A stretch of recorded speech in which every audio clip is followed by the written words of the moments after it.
गणपति गुरु him गिरिसुता Goswami Girijesh सहित शारदा नर्मदा वाय हृदय प्रदेश बल्लो हनुमत लखन संगो रिपुहन भरत सुजान सिया राम जी को नमन गाऊँ मानस गान सियावर रामचंद्र पद जय शरणम। रामचरितमानस के सुविज्ञ आत्मीय श्रोताओं, दोहा अयोध्या कांड दोहा क्रमांक 113 और प्रसंग है हमारे राम जी वनवासी के रूप में, तपस्वी के रूप में तापस वेश विशेष उदासी। ये विशेष उदासी का मतलब यहाँ नहीं कि उदास चेहरा लिए हुए घूम रहे हैं। यहाँ पर थोड़ा आप समझने की आवश्यकता है कि हमारे यहाँ पर बहुत सारे संप्रदाय हैं। तो वैष्णवों में एक उदासी संप्रदाय होता है, तो उनके कुछ नियम हैं, अलग अलग विधान हैं, सब अलग अलग सन्यासियों के और साधुओं के। तो उदासी का जो संप्रदाय है, उस संप्रदाय के अनुसार हमारे राम जी सन्यासी बने हुए हैं, यानी साधु बने हुए हैं। तो उदासी के रूप में इसलिए कहा तापस वेश, तपसी बन करके। तपसी यानी जो तपस्या करे, तो इस जंगल में रहना, कंदमूल फल खाना, नीचे सोना, वैसे अपने आप तपस्या है, और नदियों का जल पीना। तो राम जी हमारे अब वो गंगा पार करके, यमुना पार करके और अब आगे चल रहे हैं। तो अब जो चल रास्ते में तो भीड़ लग गई भाई, यहाँ से वहाँ तक। हमारे यहाँ कोई जैसे महात्मा कोई आ जाता है तो एक गांव से दूसरे गांव वाले पैर ही पहुँच जाते दर्शन करने के लिए। तो हो अल्लाह मच गया, वो अल्लाह, अरे भैया अयोध्या जी के राम जी, राजा राम जो राजा कोई राजा समझ रहे हैं, कोई राजकुमार समझ रहे हैं, कोई कह रहा है अरे भैया राज दरबार से, राज परिवार से कोई आया हुआ है। कोई 3 लोग जो हैं इस प्रकार से घूम रहे हैं, न जाने क्यों घूम रहे हैं, हाथ में ध्वजवार धारण की, और साथ में एक औरत भी साथ में है। तो बड़े कौतूहल के साथ में, जिज्ञासा के साथ में लोग दौड़ दौड़ के आ रहे हैं। और जिन्होंने दर्शन करया है वो कहते अवश्य देखिए, देखन जोगू, अरे दर्शन कर लो। और नहीं तो अपने भाग से कहाँ इनके दर्शन पदे थे अपने भाग में, ये तो न जाने कौन से पुण्य उदय हो गए हैं अपने। तो कह रहे सीता लखन सहित रघुराई, और गांव निकट जब निकसई जाई। तीनों जब गांव के करीब से निकलते, किसी भी गांव के पास में, क्यों गांव में तो जाना नहीं है उनको, तो गांव के पास से जो वहीं निकलते हैं, तो सुन सब बाल वृद्ध नर नारी, पूरा गांव का गांव उमड़ आता भाई। डोरी लग जाती है, ढोरी लग जाती है, ढोरी लग गई भैया। गाँव में हमारी बुंदेली में कहते हैं ढोरी लग गई। कोई ढोरी यानी मतलब लाइन नहीं टूट रही है, चले आ रहे हैं लोग, चले आ रहे हैं, जिनको पता चल रहा है। तो यानी बच्चे भी, छोटे छोटे बच्चे भी जो है, बच्चों की बड़ी इच्छा है, जब अभी घर का आदमी सब जाएगा, बच्चों पापा जी आप, दादाजी कहाँ जा रहे हैं आप? अरे बोले बेटा वहाँ देखने जा रहे हैं। तो सब जो तमाम जो है चलाई तुरंत ग्रह काज विसारी। और ऐसा नहीं, आप भैया देखो गृहस्थ आश्रम में तो आदमी कोई फ्री तो रहता नहीं है फुर्सत में, है कि ऐसा 4 घंटे ड्यूटी करे घर आके सो रहे। वहाँ तो 12-24 घंटे की ड्यूटी रहती किसानों की। तो न जाने कब कहाँ पहुँच जाए, कहाँ खेत में कहाँ बलऊ आ जाए, कहाँ रखवारी, कहाँ खेत में कोई ढोर पिल जाए, तो चले जा रहे हैं भगाने के लिए रात में। तो कहने का अर्थ है कि अपना अपना काम छोड़ करके, महत्वपूर्ण काम है, पर सबसे पूरा बड़ा सब काम तो कौन सा है इस समय? राम ही सबसे बड़ा काम है। और राम लखन सिय रूप निहारी, राम लखन और सीता जी तीनों को देख करके, उनके दर्शन करके, उनके रूप को देख करके, और वो जनकपुर बताए ना कि तीनों निज रूप मोहिनी डारी। अरे सखियो, ये इन्होंने मोहिनी, इनके पास में कुछ ऐसा मोहन मंत्र है कि ये जो एक बार जो देख लेता है वो उन्हीं का हो जाता है। तो पाय नयन फल हो यह सुखारी। नयन का फल क्या है भाई? देखिए अब हमने बताया है, ये आँखें काय के लिए है, वो बार बार बताया। गोस्वामी जी ने याद किया है आपको, उत्तर कांड में सब बताया है कि जो सर झुकता नहीं है संतों के, भगवान के सामने, तो वो तुम्बा है। और आँखों को बता दिया कि आँखें क्या, मोर के पंख जैसी हो ना, मोर के पंख में भी आँखें होती है। तो वो आंखें कोई काम की होती क्या? ऐसे कहा उन्होंने कि ये आंखें अपने नयन का फल क्या है? आंखें होने का फल ये है कि हम नयनों से भगवान के दर्शन करें, संतों के दर्शन करें।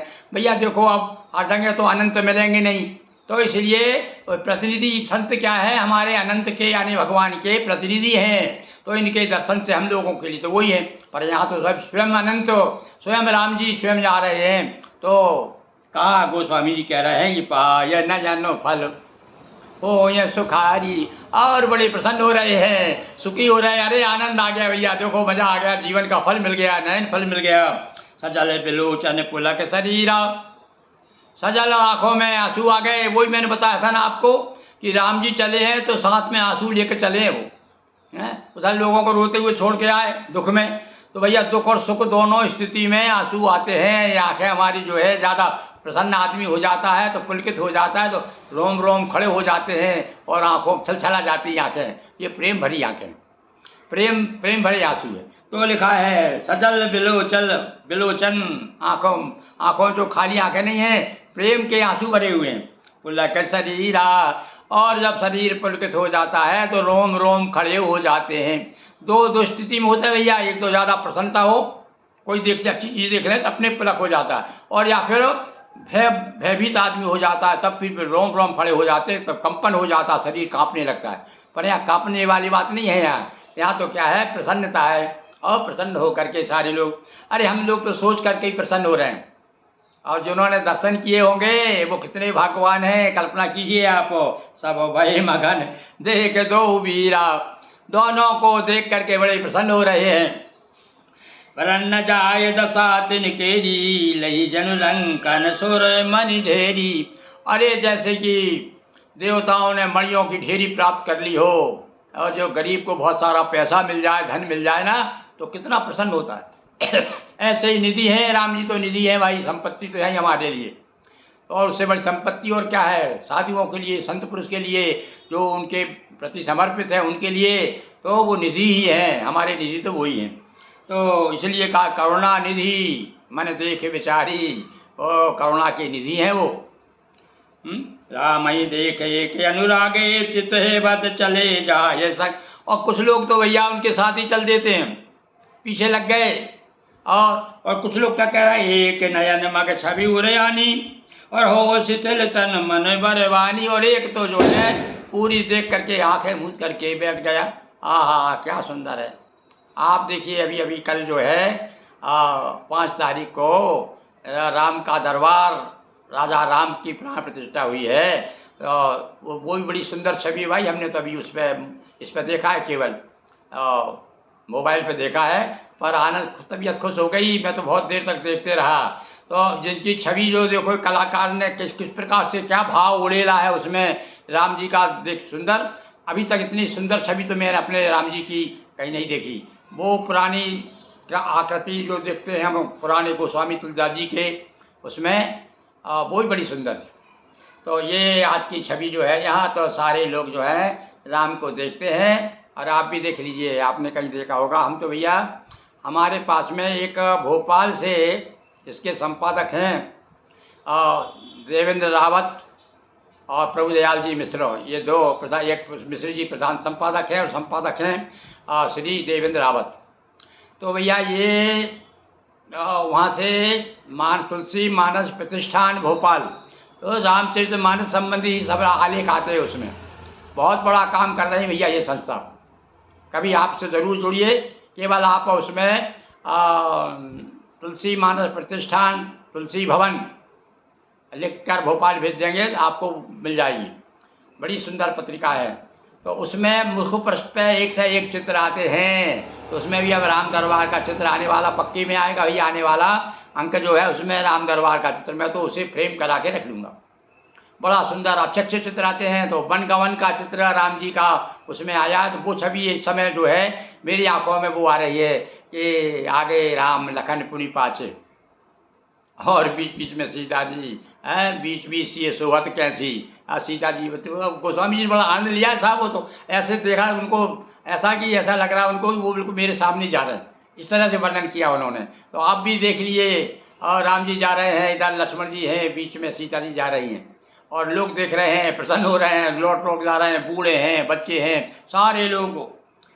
राम ही देख एक अनुरागे, और एक देख बट छाए भले, दास मृदुल तल। अब दूसरा एक आदमी आ गया, उसने क्या किया, एक आसन ले आया पत्तों की और ला करके बिछा दी। अरे बोल महाराज, अरे आप थक गए होंगे, आज थोड़ी देर के लिए विश्राम करिए, बैठ जाइए, आइए आइए। मन होता है लोगों का ऐसा कि ज़्यादा से ज़्यादा इनके साथ में रहें, ये यहीं पे रुक जाएं। कई लोग तो कह रहे हो महाराज चलिए हमारे गांव चलिए, अरे पास में चलिए। कह रहे राम जी कह रहे हैं अरे भाई हम वहाँ गाँव में हमारे पिताजी की आज्ञा मानेंगे, हम नहीं जाएंगे गाँव में। अरे तो मेरे तो गाँव के बाहर ही मकान है भाई, मैं गाँव नहीं हूँ, गाँव के बाहर ही है। किंतु फिर भी राम जी मना कर देते हैं, बड़े प्रेम के साथ मना करते हैं। कहीं गवाओ छनक और ये तो बता दो आप, अरे थोड़ी देर रुक जाओ और रात रुक जाओ। तो अभी रुकोगे कि बिल्कुल आप सवेरे चले, अभी रात में रुकोगे कि अभी चले जाओगे कि सवेरे जाओगे। इस प्रकार से नाना प्रकार से राम जी को, लक्ष्मण जी को, सीता जी को लोग, यानी उनको अकेलापन नहीं लग रहा उनको। ऐसा देखो आप, मैं समझ रहा हूँ इस समय वो अयोध्यापुरी को भूल गए, अपने पिताजी को, माता जी को, सबको भूल गए। क्योंकि आदमी जब चारों तरफ से घिर जाता है ना, तो वो सामने जो दिख रहा है वर्तमान, तो वर्तमान क्या करता है, कभी कभी यदि अच्छा वर्तमान हो तो हमारा अतीत को उसको भुला देता है। तो इस समय राम जी जो है भूले हुए हैं, सब कुछ भूल करके अपने भक्तों में रमे हुए हैं। कोई कह रहा है चलो पानी पी लीजिए, कोई कह रहा है बैठ जाइए, और कोई कह रहा महाराज कहाँ के हैं आप, कहाँ जाओगे, नाना प्रकार से। अरे आगे तो और सुंदर सुंदर, अभी तो वर्णन अभी चले ही रहे हैं राम जी, अब आगे देखिए आप।